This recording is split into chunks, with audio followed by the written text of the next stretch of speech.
Hello! Today we're going to look at how to make a didgeridoo from a cardboard tube. The didgeridoo is an instrument that is around 1,000 years old and was developed by Aboriginal peoples of Australia. It's now an instrument that is used around the world and has a really distinctive low sound. For your didgeridoo, you will need a cardboard tube. The longer, the better.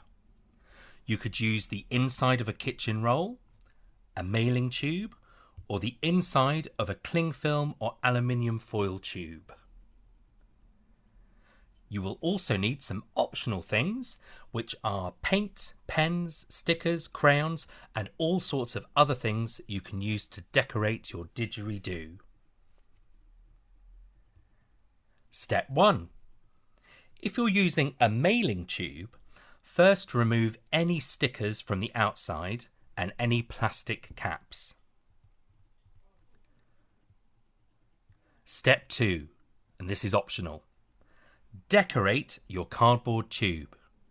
Use paints, pencils, stickers, and whatever else you may have to hand to make sure your didgeridoo looks stunning.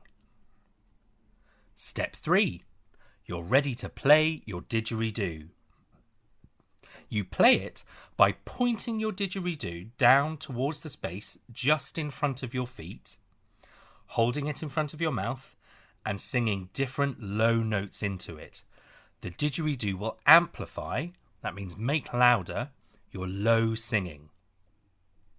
This week, have a look at the professionals do it.